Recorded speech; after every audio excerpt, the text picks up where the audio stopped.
दोस्तों, लोग कहते हैं कि जिसने जिंदगी में इश्क नहीं किया उसने अपनी जिंदगी को नहीं जिया। लेकिन क्या हो अगर किसी को इश्क ही एक भूतनी से हो जाए।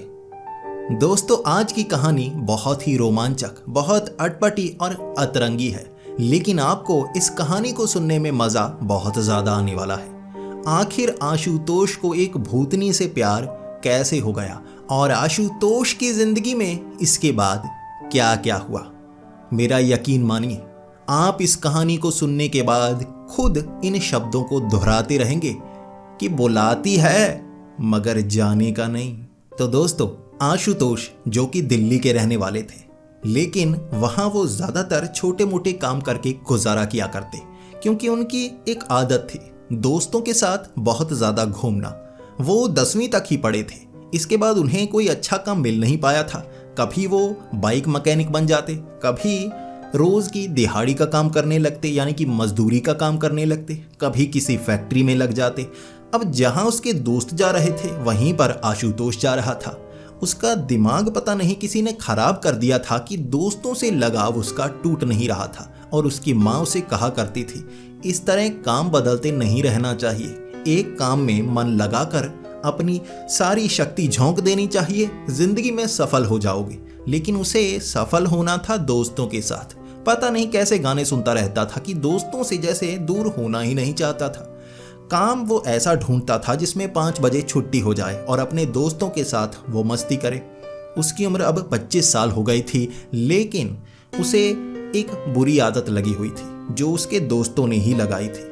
वो ना शराब पीता था, ना सिगरेट पीता था, लेकिन उसे गुटखा खाने का बहुत ज्यादा शौक था।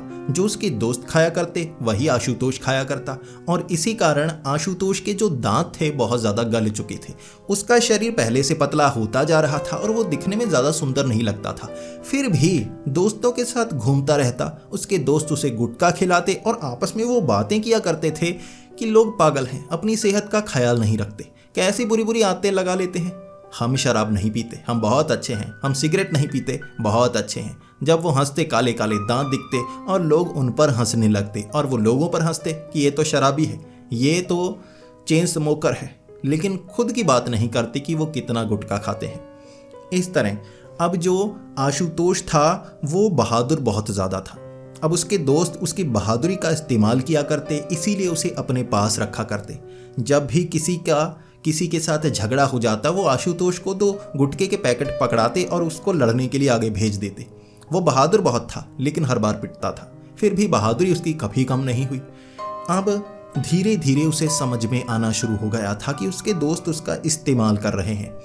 एक बार एक लड़की जो कॉलेज में पढ़ रही थी, वो उसकी तरफ देखकर बहुत ज़्यादा हंसा करती थी, शायद उसे पसंद किया करती थी। वो अपने दोस्तों को कहता जा रहा था कि मेरी इससे बात करवाओ, मैं इससे बात करना चाहता हूँ कि ये मुझे पसंद करती है या नहीं।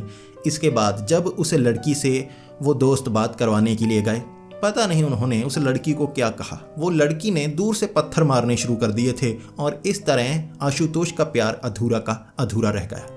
जब उसके दोस्त वापस आए थे, उसके बाद उसने अपने दोस्तों को पीटने की कोशिश की। कमज़ोर था, उनसे पिट गया, भले ही बहादुर बहुत ज़्यादा था। इस तरह उसकी दोस्ती अपने दोस्तों से टूट गई थी और प्यार भी जैसे उसका दूर हो गया था। भले ही थोड़ी सी दिल लगी ही हुई थी, वो लड़की कुछ ही दिनों के लिए हंसी थी, लेकिन उसे उससे जैसे प्यार सा होने लगा था, उससे बात करना चाहता था। दोस्तों ने काम खराब कर दिया। वो इतना ज़्यादा दुखी हो गया कि उसने सोचा, मैं दिल्ली शहर छोड़ दूंगा, मैं कहीं और जाकर काम करूंगा। अब उसके कुछ रिश्तेदार थे जो अंबाला में रहते थे। हरियाणा का एक बड़ा शहर अंबाला। वो सीधा अंबाला पहुंच गया। वहां उसे फैक्ट्री में काम पर लगवा दिया गया। अब उसे एक छोटा सा घर दिया गया था किराए वाला। वो एक कॉलोनी में वहाँ रह रहा था और वहाँ भीड़ बहुत ज़्यादा थी। जब वो काम से आता, वो अकेलापन महसूस नहीं कर पा रहा था। उसे दोस्त बनाने थे यहाँ पर भी, लेकिन उसकी हालत ये थी कि सारे दांत गल चुके थे गुटखा खाते खाते। अब वो था पतला, दिखता अच्छा नहीं था, तो कोई उससे बात भी नहीं करता था। अब कॉलोनी में सब उसे नशेड़ी कहा करते, और इसके बाद 1 महीने वो वहाँ पर रह पाया और बेइज्जत होकर उस घर को उसने छोड़ दिया। उसने सोचा कहीं और घर लूँगा, कोई ऐसी जगह जहाँ पर ज़्यादा लोग ना हो, क्योंकि उसकी लड़ाई जो उस घर का मालिक था उससे भी हो गई थी। अब पता नहीं कैसे उसको गुटखे का नशा हो जाता था या क्या होता था, गुस्सा बहुत आता था। इस गुस्से में उसने लड़ाई कर ली मकान मालिक से उसे लगा वो मकान मालिक को पीट देगा, भले ही वो पिटा, लेकिन चलो उस घर से तो उसे निकाल दिया गया। अब वो एक अलग घर ढूंढने लगा। उसे अब अंबाला की एक कॉलोनी में घर किराए पर मिल गया और वहाँ सब चीज़ें अच्छी थी। वहाँ किराया बहुत कम था। अब ये जो कॉलोनी थी ये पहले गांव हुआ करता था। अंबाला शहर धीरे धीरे बड़ा होने लगा तो वो जो गांव था वो भी इस शहर में आ गया, लेकिन घर वो पुराने वाले, और वो पुराने घरों के किराए बहुत कम। अब उसे कम किराए वाला एक घर मिल गया। वहाँ कोई रहता नहीं था। मकान मालिक बहुत बूढ़ा था जो काफ़ी दूर रहता था और उसने कहा था मैं महीने के बाद आया करूँगा, जिस दिन मैं आऊँगा फ़ोन करके आऊँगा और उस दिन किराया दे देना, मुझे लटकाना मत। अब आशुतोष ने कह दिया ठीक है, यहाँ मुझे कोई परेशानी नहीं होगी, कोई तंग नहीं करेगा। उन घरों में बहुत कम लोग रहा करते थे, ज़्यादातर उन घरों को छोड़कर लोग जा चुके थे। ये पुरानी सी कोई कॉलोनी बनी हुई थी, पुराना गांव था। अब वो घर में रहना शुरू हो गया। कुछ दिन बाद उसे एक काम भी मिल गया। यहाँ से 13 से 14 किलोमीटर दूर एक फैक्ट्री में उसे काम मिल गया था। वहाँ काम से 6 बजे वो घर आ जाता। अब वो अपनी आदतें सुधारना चाहता था, लेकिन अब उसे अकेलेपन का एहसास होने लगा था। पहले तो उसके दोस्त उसके साथ रहा करते थे, अब नई कॉलोनी में लोगों से गालियां खाने के बाद अब उसे अकेलेपन का एहसास होने लगा। अब उसे एहसास हुआ जिंदगी कितनी बर्बाद की उसने। पहले तो जो उसके दोस्त थे उसके साथ रहते, उसका फ़ायदा उठाते, उसके गुटखा उसे खिलाते और काम करवाते, उसको बुरी आदत लगवाई गुटखे की, जो पहले वो मानता तक नहीं था कि ये एक बुरी आदत है, लेकिन उसने उसे एक तरह से बर्बाद कर दिया था। गले काले दांत जिसको वो ठीक नहीं करवा सकता था, इतने पैसे नहीं थे कि नए दांत लगवा लेता। यहाँ अकेलेपन का एहसास। एक उसे लगा कि वो लड़की उसकी तरफ देखकर हंसा करती थी, हो सकता है उससे बात बन जाती, शादी हो जाती। उन कमीनों ने उससे भी दूर कर दिया। जब वो फैक्ट्री में जाता हर कोई उसका मजाक बनाता, उसे कहते कि तेरी शादी साले हो ही नहीं सकती, अगर तेरी शादी हो गई मतलब किसी शैतान की शादी भी हो सकती है। अब जिस घर में वो रहता था, एक रात लगभग वो 15 दिन वहां रह चुका था, एक रात छत पर चढ़ा। उसे वो पीछे जो गार्डन, जो उस गांव का गार्डन बना हुआ था, काफ़ी ज़्यादा झाड़ियाँ थी, कुछ पत्थर लगे हुए थे, सैर करने के लिए बनाया हुआ था। यहाँ ज़्यादा लोग रहते नहीं थे। वहाँ एक लड़की दिखी जो रात को घूम रही थी। उसके लंबे से बाल थे। वो अकेली उन झाड़ियों के बीच से सैर कर रही। अब पहले तो वो उस लड़की को देखता रहा, फिर उसका मन थोड़ा सा मचला, क्योंकि ज़िंदगी में उसने लड़कियों से ज़्यादा बात नहीं की थी। अब उसका भी मन करता था किसी लड़की से बात करूँ, हो सकता है इजहार मोहब्बत हो जाए। इसीलिए वो बस दूर से देखता रहा। फिर बार बार अपनी गाल पर हाथ लगाता। जब गाल पर हाथ लगता दांतों की याद आती, फिर अपने मन को रोक लेता, नहीं यार बेइज्जत थोड़े ना होना है। इस तरह 2-3 रातों तक वो छत पर चढ़ जाता, तारों को देखने के लिए, अकेलेपन का एहसास करने के लिए, जिंदगी को कोसने के लिए। जब वो उस गार्डन की तरफ देखता तो वो लड़की सैर कर रही होती। अब तीसरे दिन उसे लगा कि ये सैर करने की जगह है तो मैं भी सैर करके आता हूँ ना।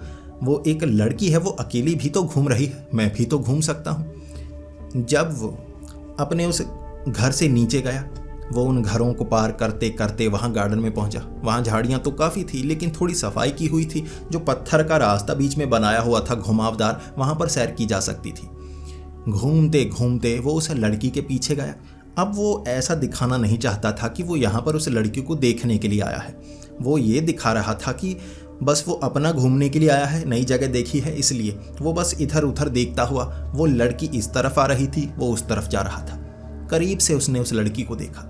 देखने में खूबसूरत लग रही थी। थोड़ा लंबा नाक था, थोड़ा बड़ा मुंह था, लेकिन बाल काफ़ी लंबे और खूबसूरत लग रहे थे। वो सामने से निकली और थोड़ा सा मुस्कुरा कर निकली। अब आशुतोष इतनी सी मुस्कुराहट से फिसल गया। इसके बाद वो लड़की इस तरफ घूमकर जाने लगी और आशुतोष बड़ी तेज चलता चलता ताकि उसका चेहरा दोबारा देखा जा सके। घूमते घूमते वो दूसरी तरफ, फिर से आमने सामने, फिर से वो लड़की मुस्कुराई और इस बार आशुतोष मुस्कुराते मुस्कुराते खुद को रोक गया। वो इसलिए खुद को रोक गया ताकि उसके दांत ना दिख जाए। वो बस अपने होंठों को थोड़ा खींच पाया, अंदर खुशी निकालना चाहता था, निकाल नहीं पाया। सामने से मुस्कुराकर फिर से निकल गया।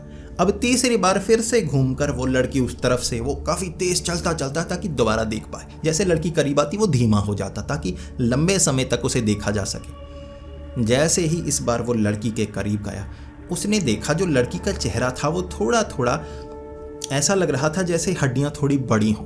कई लड़कियों का जो चेहरे की बनावट थोड़ी ऐसी होती है ना, लंबे नाक थी, थोड़ा माथा चौड़ा था, बाल ज़्यादा आगे को लंबे रखे हुए थे उसने।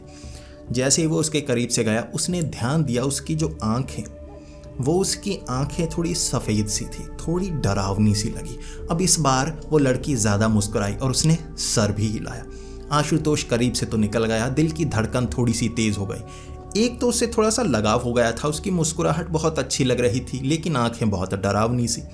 इस बार वो धीमा चला, फिर से एक चक्कर लगाया। जब वो सामने आया, इस बार वो लड़की वहाँ रुक गई और मुस्कुराते हुए कहने लगी, तुम यहाँ नए आए लगते हो। उसकी आंखें पूरी तरह से सफ़ेद थी।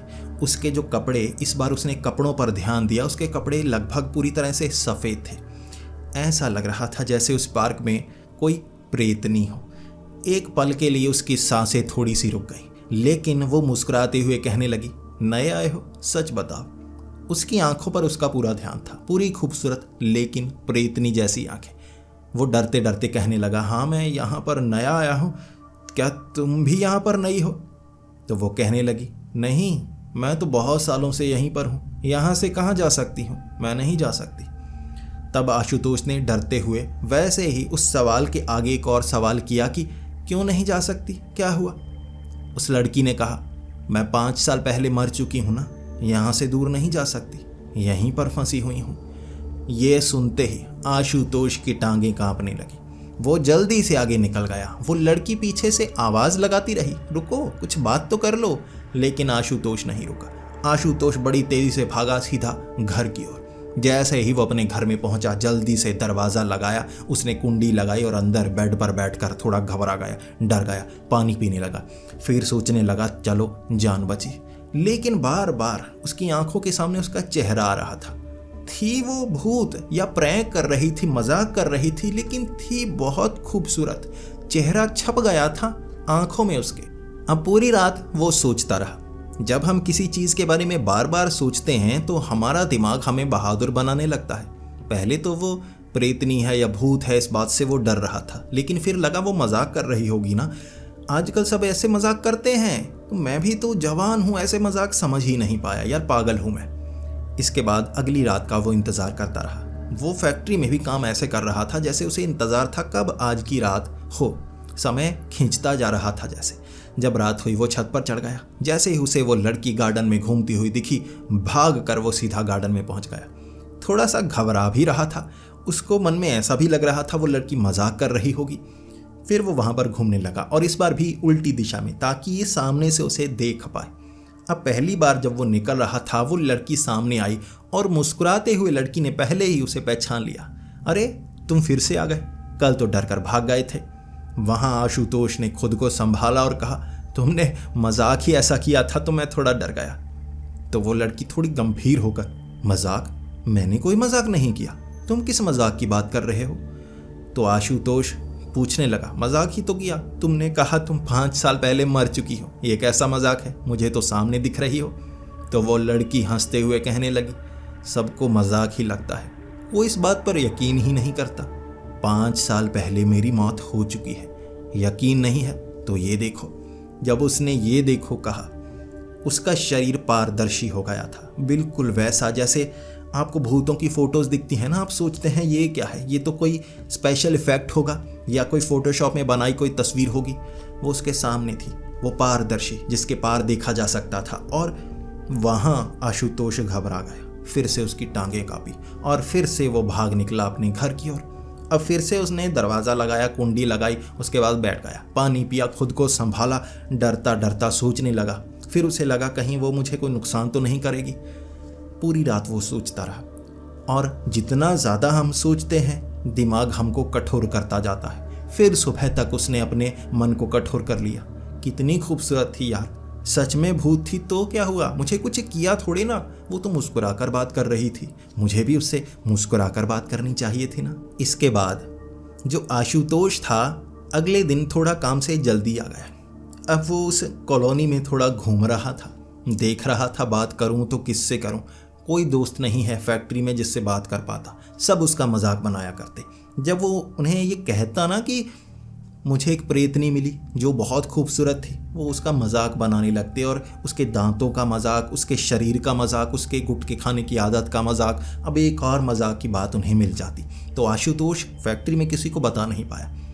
यहाँ भी कुछ लड़के थे जो पीछे वाले घरों में रहते थे। यहाँ खेलने के लिए कम लोग आते थे क्योंकि काफ़ी ज़्यादा झाड़ियाँ पेड़ पौधे लगे हुए थे, गांव जैसा इलाका था।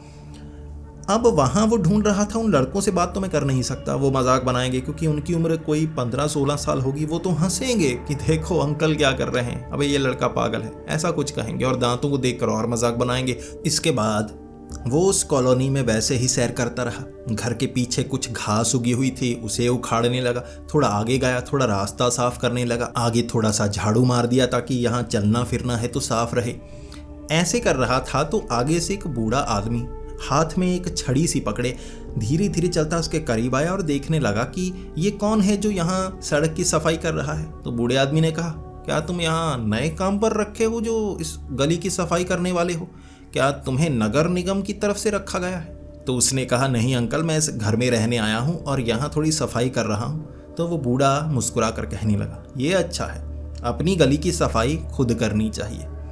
फिर आशुतोष को लगा अब ये तो बात कर रहा है, इससे थोड़ी मैं भी बात करता हूँ। अब इसकी उम्र ज़्यादा है, ये समझ पाएगा कि मैं क्या बात कर रहा हूँ, थोड़ा शांत भी होगा, समझदार भी होगा। अब आशुतोष उससे बात करने लगा और वो बूढ़ा आदमी भी बहुत समझदार सा लग रहा था, सही से बात कर रहा था। आशुतोष कुछ बार हंसा और उस आदमी ने कहा, देखो बुरी आदतें लग जाती हैं और तुम्हारे दांत गल चुके हैं, इसीलिए तुम्हें दांतों की थोड़ी सफाई करवा लेनी चाहिए। मैं डेंटिस्ट का तुम्हें नंबर देता हूँ, थोड़े कम पैसों में काम हो जाएगा और ये बुरी आदत जल्दी छोड़ दो, ये तुम्हें मार भी सकती है। आशुतोष ने कहा, हाँ मैंने कम कर दिया है, मैं जानता हूँ मेरे दांत गल चुके हैं, मेरा शरीर कमज़ोर हो गया है। पहले मुझे लगता था ये नशा नहीं है, अब समझ गए ये भी एक नशा है, इसे छोड़ना है।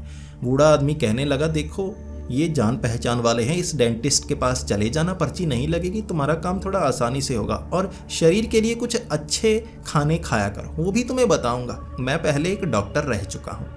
अब ऐसे बातें चलने लगी। फिर आशुतोष को मन में जो खास बात थी वो बाहर निकलने को आतुर थी, तो उसने बातों बातों में कह दिया, अंकल एक आपसे बात करना चाहता हूँ, क्योंकि अभी अंधेरा होने वाला है, आप डरेंगे तो नहीं? तो उस बूढ़े ने कहा, डरूंगा किससे डरूंगा, अब इतनी उम्र हो गई है मेरी, 85 साल उम्र हो गई है, अब तो मौत भी बहुत करीब है, मौत से भी डर नहीं लगता, अब और किससे डर लगेगा? तो आशुतोष ने कहना शुरू कर दिया, देखिए मेरा मजाक मत बनाइए, यहाँ जब मैं घूमता हूँ ना, पीछे वो जो गार्डन है वहाँ मुझे एक लड़की नज़र आती है, वो प्रेतनी है। मैं पक्का हूँ कि वो भूतनी है या प्रेतनी है, मुझे वो दिखती है, क्या आप इस बात पर यकीन करेंगे? तो वो बूढ़ा मुस्कुरा कर कहने लगा, हाँ मैं यकीन करूँगा, मैंने खुद देखा है उसे, मुझे पता है वहाँ वो भूतनी घूमती है, 5 साल पहले उसकी मौत हो चुकी है। अब आशुतोष बहुत ज़्यादा खुश, उसे पता लग गया था कि इन्हें सब कुछ पता है। फिर वो उससे पूछने लगे, क्या वो बहुत खतरनाक है, क्या वो मार देती है? क्योंकि मुझे वो नज़र आई और मैं गलती से वहाँ चला गया था, तो उसको आमने सामने देखा, मुझे लगता है वो कहीं मेरा कुछ कर तो नहीं देगी।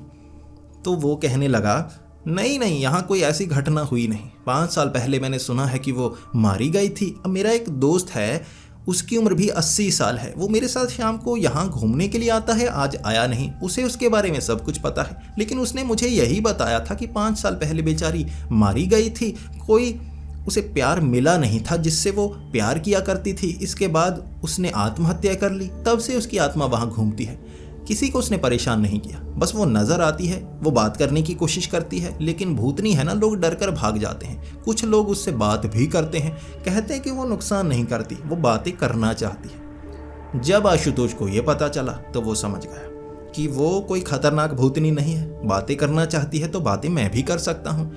इसके बाद उसने बूढ़े अंकल को कहा कि आप जा सकते हैं, मैं सफाई कर लूँ। वो बूढ़ा अंकल चला गया। आशुतोष बहुत खुश। रात को 9:30 फिर से वो गार्डन में पहुंच गया। जब वो गार्डन में पहुंचा, सामने से आ रही वो लड़की उसे दिखी, साफ सफ़ेद कपड़ों में, उसका खूबसूरत चेहरा और उसकी भयानक आंखें। अब उसकी भयानक आंखों में भी उसे डर महसूस नहीं हो रहा था।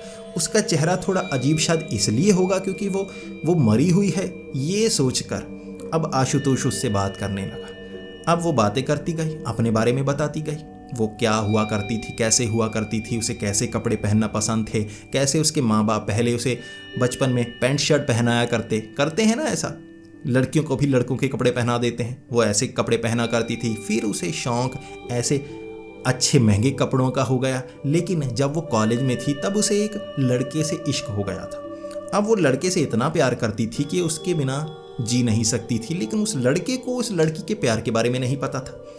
जब उसने उस लड़के से प्यार का इजहार किया तो उसने साफ मना कर दिया। वो उस लड़के का पीछा करती गई और वो लड़का नकारता गया। अंत में उस लड़के ने झगड़ा किया कि मैं तुम्हारा कभी नहीं हो सकता, मैं तुमसे प्यार कर ही नहीं सकता, ऐसा हो ही नहीं सकता। इसके बाद इसने धमकी दी थी कि मैं मर जाऊंगी, और इस लड़की ने सच में मर कर दिखा दिया।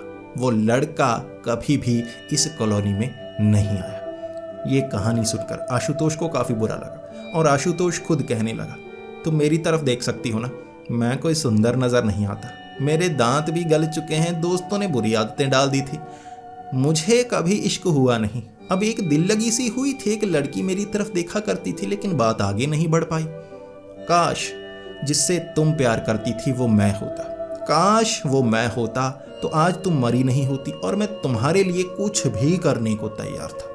अब जो आशुतोष था वो बातें करते करते काफ़ी खुश होने लगा था। उसे एक दोस्त मिल गया था, भले ही वो भूतनी थी लेकिन दोस्त मिल गया था ना।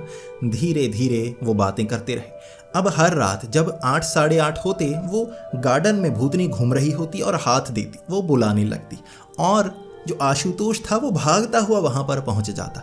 इसके बाद हर रोज़ का यही काम, वो बुलाती और आशुतोष चला जाता। वो दोनों बातें करने लगते। 1 महीना ऐसे ही हो गया, पूरा 1 महीना हुआ था।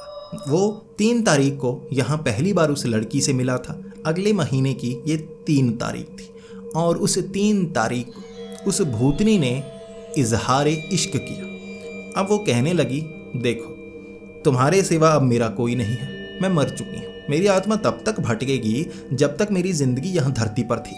हर किसी की ज़िंदगी लिखी हुई होती है कि इतना समय वो धरती पर रहेगा। अगर हम आत्महत्या करें तो हमारी आत्मा यहाँ भटकती रहती है उतने समय तक जब तक लिखा गया है। तो मैं भी ये जवानी जीऊँगी, बुढ़ापा जीऊँगी, लेकिन मैं जवान जैसी दिखती रहूँगी। तुम धीरे धीरे बूढ़े हो जाओगे। मैं तुमसे इश्क करने लगी हूँ, क्या तुम मुझे अपनाओगे इस मरे हुए रूप में? अब जो आशुतोष था उसे ये तो पता था कोई और लड़की उसे पसंद नहीं करेगी। ये खूबसूरत है, भूतनी है और ये धोखा भी कभी नहीं देगी कि इस तरह से अपने इश्क के लिए अपनी जान दे चुकी है। आज मेरे लिए ये इजहार इश्क कर रही है तो इसे हामी भर देनी चाहिए। वैसे भी मेरा क्या जाता है, भूतनी है, कोई ज़्यादा तंग थोड़े ना करेगी, किसी को नहीं किया। तो आशुतोष ने हामी भर दी कि हाँ मैं भी तुम्हें पसंद कर रहा हूँ और मैं भी तुमसे प्यार करता हूँ, हम दोनों एक हो जाते हैं। अब ये कहा था उसने और वो बहुत ज़्यादा खुश, वो हवा में उड़ने लगी थी, वहाँ हवाएं चलने लगी थी और आशुतोष को लगा था ये इश्क की हवाएं हैं। इसके बाद अब धीरे धीरे वो घूमती गई और उस रात 10 बजे दोनों ने प्यार भरी बातें की और वो वापस आ गया। जब वो वापस आया था लगभग 12 बजे उसे नींद आ गई थी। अचानक उसकी आंख 12-1 बजे खुली तो सामने वो भूतनी अब उसके बेडरूम में। उसे देखते ही वो बहुत ज़्यादा घबरा गए। उसकी आंखें देखकर वो डर गया, चीख गया। फिर उसे दिमाग में ख्याल आया कि ये कौन है, मेरी दोस्त है, ये मुझसे प्यार करती है। फिर उसने खुद को संभाला और कहा, तुम यहाँ क्या कर रही हो? तुम तो यहीं आ गए, मुझे लगा था तुम वहाँ रहती हो, तुमसे मिलने वहाँ आया करूँगा। तो वो कहने लगी, अब तुमने मुझसे प्यार किया है, मैं तुम्हारी हो गई, हमेशा तुम्हारे साथ रहूँगी। अब आशुतोष पहले तो खुश, फिर कहने लगा मुझे सोना है, लेकिन वो लड़की कहती रही, रुक जाओ, तुम्हारे सोने से पहले मैं तुमसे कुछ खास बात करना चाहती हूँ, मैंने तुमसे कुछ छिपाया है। अब आशुतोष कहने लगा, कल बात करते हैं ना, मुझे नींद बहुत आई है और बातें बहुत की हैं हमने, काफ़ी अच्छा समय गुजरा, लेकिन अब आंखों में नींद चढ़ी हुई है। तो वो लड़की कहने लगी, नींद सब उड़ जाएगी, मैं तुम्हारे पास हूँ, तुम्हें पता है तुम्हारे शरीर में मेरी आत्मा आ सकती है, हमारा मिलन हो सकता है। तो आशुतोष को लगा कि ऐसा हो सकता है, सच में ऐसा हो सकता है, तो देखते हैं क्या कुछ अच्छा होगा, कोई मज़ा आएगा। तो ये सोचकर आशुतोष खड़ा हो गया। फिर वो भूतनी उसके सामने। अब उस भूतनी ने जो किया, आशुतोष हैरान। उस भूतनी ने अपने सर से बाल खींचकर उतार दिए। अब उसके छोटे छोटे बाल थे, ये जो सर पर पहना था उसने जैसे विग जैसा पहना था। अब एक भूतनी ने विग पहना हुआ था। फिर आँखों से जो पलकें नकली थी वो उतारी, इस तरह मुंह को खींचा, थोड़ा साफ किया। अब वो खूबसूरत लगती थी, आंखें भयानक थी, अब चेहरा भी काफ़ी अजीब सा, जैसे मेकअप उसने उतार दिया हो। अब ये जनाना चेहरा कम, मर्दाना चेहरा ज़्यादा लग रहा था। अब ये देखकर पहले तो वो थोड़ा सा डर गया, फिर उसे लगा ये जो भूत प्रेत हैं ऐसे डराने के लिए करते होंगे, और उसे लगा देखो मुझे डराओ मत, मैं सच में डर रहा हूँ। और वो लड़की कहने लगी डरा नहीं रही, अब असली सच बता रही हूँ, सच भी तो तुम्हें जानना बहुत ज़्यादा ज़रूरी है। तुम्हें पता है बचपन से ही मुझे लड़कों के कपड़े पहनने क्यों पसंद थे, मैं कपड़े क्यों पहना करती थी? क्योंकि मैं लड़का थी लेकिन अंदर से लड़की थी। अब मेरे माँ बाप को मैं बता नहीं सकती थी, इसीलिए मैं लड़कों के कपड़े पहनती, लड़कों के साथ रहती। लेकिन लड़के बहुत ज़्यादा पसंद थे, मुझे लड़कों से प्यार हो जाता था, लेकिन सच्चा इश्क नहीं हुआ। अब उस भूतनी ने कहा कि जब मुझे कॉलेज में उस लड़के से प्यार हुआ, मैंने उसे सब सच बता दिया, और तब तक मैं लड़कियों के कपड़े पहनने लगी थी। ये विग लगाया करती, मेकअप लगाया करती और सबको दिखाती कि मैं लड़की हूँ। इस तरह कॉलेज में उसके साथ इश्क हुआ। जब उसे बताया तो वो लड़के ने मना कर दिया और वो लड़की रोती रही। अब उस लड़के ने साफ कहा था कि मैं लड़का हूँ, लड़कियों को पसंद करता हूँ, और तू तो साले लड़का है, मैं तुझसे प्यार कैसे कर सकता हूँ? अब अपनी जैसा ढूंढ जो लड़कों को पसंद करता हो। अब ये लड़की चाहती थी कि वो ही उसका इश्क बने, और उसने इसे नकार दिया। वो कहता रहा कि मैं बदल ही नहीं सकता, मुझे कोई और लड़की पसंद आएगी, तू नहीं। अब इस लड़की को लगा इसका प्यार दूर हो गया और कभी मिलेगा नहीं। इसने घर में आके आत्महत्या कर ली। अब वो लड़की से बता रही थी उसे इश्क मिला नहीं, लेकिन अब मुझे ये इश्क मिल गया है। अब आशुतोष कहने लगा क्या ये सच है? अबे तू लड़का था? तो वो लड़की कहने लगी हाँ मैं लड़का था, बाद में लड़की बनी। अब ये सभी जो बाल वाल लगाए ये उस वक्त मरते वक्त जो मैंने किया था वैसा रूप मेरा, लेकिन तुमसे इश्क हुआ इसलिए तुम्हें सच दिखाना पड़ा। वहाँ चीख कर घर से बाहर निकला था, क्योंकि वो जो भूतनी थी वो कपड़े भी उतार रही थी, और आशुतोष को पता लग गया अबे ये लड़की नहीं लड़का है, और वो वहाँ से भागा। वो गली में उस रात सोया था कुत्तों के साथ। अब वहाँ कई कुत्ते थे और कोने में वो सो गया। अगले दिन वो फैक्ट्री पर गया। जब वो वापस आया वो भूतनी अब वहाँ गार्डन में उसे बुला रही कि आजा। वो दूर से हाथ कि नहीं। इसके बाद वो सीधा घर में। अब घर में उसका पीछा करने लगती या लगता, अब क्या कहूँ। इस तरह वो उससे डरता और वो उसे भूतनी चूमने की कोशिश करती। वो भागता, बचता, चीखता बाहर निकल जाता। उस रात जब वो चीख कर आगे जा रहा था तो वो बूढ़ा उसे 9 बजे के करीब मिला जो अपने बूढ़े दोस्त के साथ था। अब उसने चीखते हुए कहा वो मेरा पीछा कर रही है। अब उसके जो साथी ने कहा वो लड़की नहीं लड़का था, मैंने इसे बाद में बताया। ये मुझे कह रहा था कि इसने उस लड़की की कहानी तुझे बताई। मैंने कहा पूरी कहानी बतानी थी ना, ये बूढ़ा हो गया है, इसे याद नहीं रहता। अब आशुतोष ने कहा मुझे सब पता चल गया, अपने मुंह से खुद बताया उसने।